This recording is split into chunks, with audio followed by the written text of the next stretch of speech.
A group of 20 international thought leaders from top universities and food companies met in Amsterdam in February to discuss one of the greatest challenges of our time: encouraging people to make healthy food choices.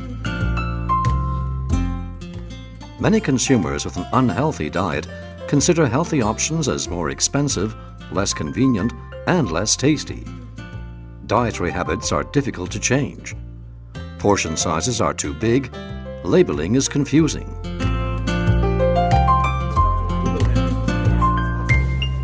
It is important to discuss reasons for unhealthy choices. We don't look at a lot of the social issues as marketing issues. We want to look at them as we need more communication campaigns, we need more media, we need more information at point of purchase. We want to educate people to death. So it would actually be in the interest of the industry to find a way to escape from strategies that basically mean competing for a limited market.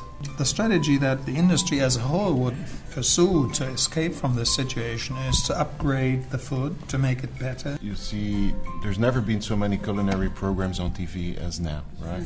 All these home cooking, usually male. You create a meal, you create an atmosphere, you create something with friends. And I think the most difficult issue is doing something about that. There is no easy fix.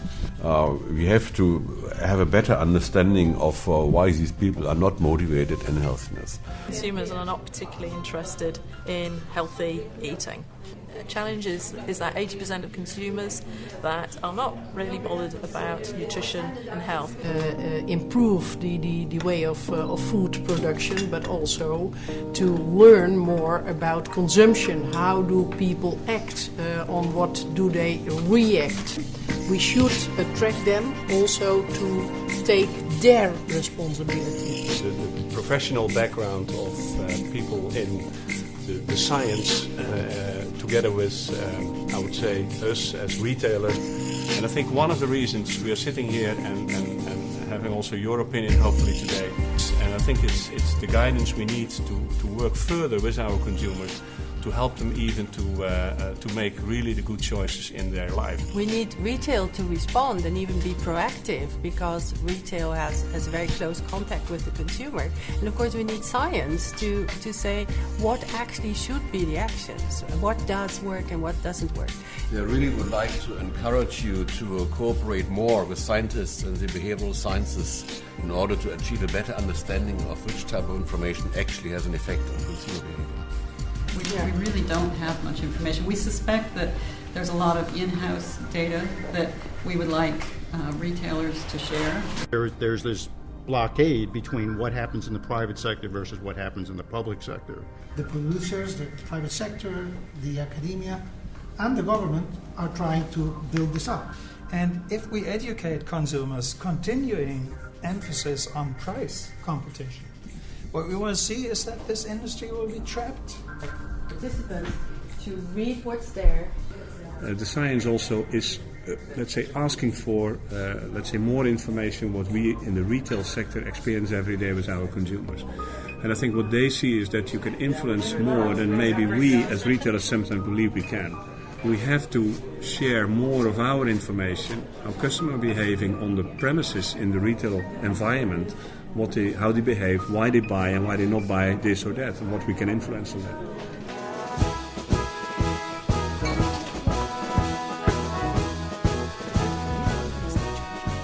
Low price or quantity. So if you why don't you make an unhealthy section, an unhealthy area? So that people would actually have to make an effort to go for the unhealthy one. Wow, that's out of the box. Well, now you have to make an effort. That's an effort. You've bought so much from the unhealthy section. Please inform your insurance company. No, your insurance company will be informed. Health doesn't taste good. And that is a pervading feeling. Education, know your calories, know what calories you're eating, and learning what's an appropriate amount.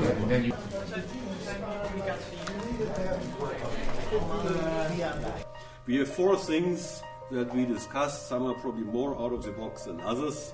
Can't we create a social movement so that consumers are going to ask for foods that qualify according to that system? The discussion whether we really want to move into a direction where individual foods are stigmatized on the basis of the health value.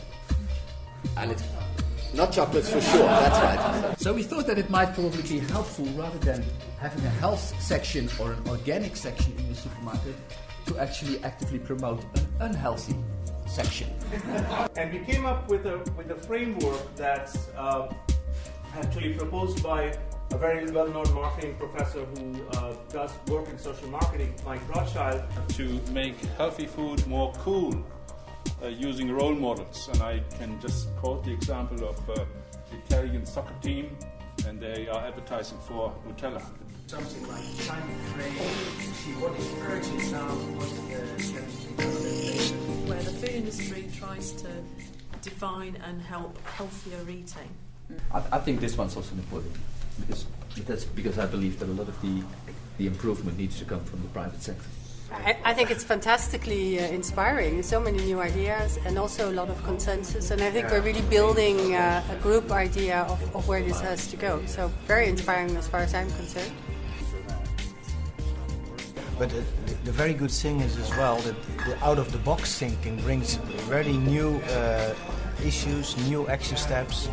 And I think it is the challenge now to bring this to a nice integrated puzzle. I would imagine that the differentiation in terms of healthiness becomes much more visible. You can imagine there's more information on the packages. You can imagine that products are ordered according to degree of healthiness. I could imagine that the sweets have disappeared from the cashier, things like that. I think it has been an eye-opener in many regards, and I think that it has been particularly interesting for me, who's worked more on environmental issues and economic issues. The fact is that a lot of these labels are confusing. It's important that this information is kept simple for children, and there is a relationship with regulation, because, of course, in order to educate people, there has to be clarity about standards of how to develop business models. Reducing calorie density, increasing nutrient density. Get added value more from whole foods. The uptake of the nutrient side is extremely important. So there is a set of technologies that should go into the reformulation. It can be through compulsory education at schools, so that children indeed know where their food comes from, but also through ways of projecting different self-images. You know, the kinds of ideas of I want to be a responsible citizen, to the stealthy methods of making it just so attractive, to the idea that preferred foods can have a different composition and still are preferred foods. And how do we get all the sectors, government, public sector, and private sector, focusing on this overlapping or intersecting area? Because in the end, this will make the difference. This is what you want to call it, the vitality platform, or whatever term has been used. So the first message that I take from this is go ahead with the coalition of the willing, if I may say so. Go forward.